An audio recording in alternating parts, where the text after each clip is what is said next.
Did you read the Barron's article this weekend about Jack Bogle? I did. Okay, so first of all, I was saying every time somebody gets him for an interview, it could be the last. So they're like I think they're pretty important. He was taking on one of the arguments about how the recent popularity of passive, which I think is now 40% of the market, is somehow pushing up the valuation of the top 10 stocks, which I don't know that I believe in. In fact, I don't really believe it, but I understand where the argument comes from. And then you did a blog post. You looked at the top 10 stocks going back to 1990. There have been 33 different top 10 stocks, and we've even seen change in recent years. So I guess what I'm asking you is, if the top 10 stocks being pushed up by all this money coming into ETFs and index funds, why do we have different top 10 stocks?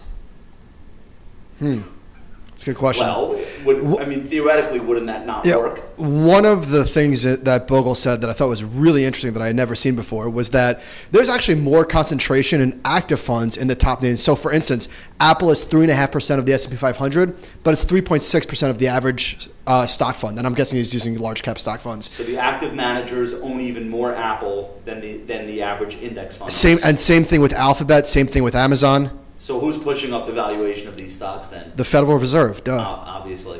But talk about a little bit like the history of top 10 stocks, because you were pointing out that AT&T, 25 years ago? No, in 1965. 45 years ago was so big. AT&T was 7.5% of the S&P 500. And if that were to occur today, that would make it a $1.8 trillion stock. So for Apple to be as dominant in the S&P as AT&T once was, its valuation would almost double from here. Right. So we've seen, maybe that's not its valuation, but its market cap would. Market cap. So we've seen these types of extremes before. It's not a new concept that's been brought about by the popularity of indexing. Yeah, no, not at all. So two things. So one of the studies that I did was I showed how much of the S&P 500 is made up by the top 10 stocks, and I went back to 1990.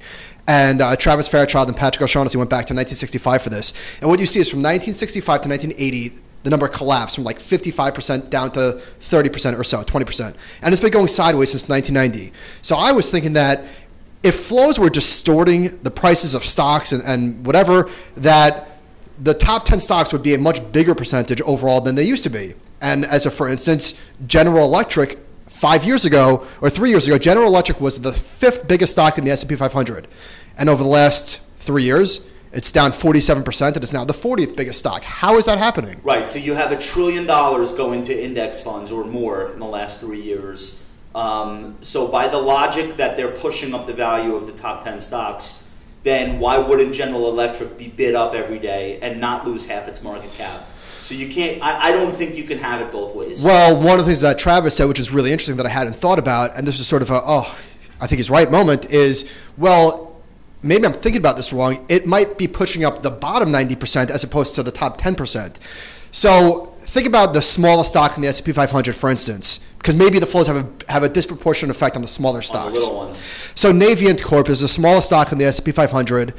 But even that is a fairly liquid name. It trades 2.5 million shares a day. It's a $3.8 billion market cap. I've literally never heard of it. And, well, over the last 5 years, it's down 37% or something like that. It's gotten crushed over the last 5 years. So yes, I'm using one stock to disprove that. Maybe if you look at the bottom 10%, maybe you will see outperformance. I don't know. I think the jury is out. Well, as evidence of that, you've got massive outflows out of small caps in the last, 10 weeks, 15 weeks, and you have a new all-time high in the Russell and in the microcap indexes this week. There's been 14 straight months of outflows coming out of small cap stocks. And they're making new highs. So you can't say this is purely index money pushing up stock prices. There's got to be more to it. Well, you could say whatever you want. You could say it.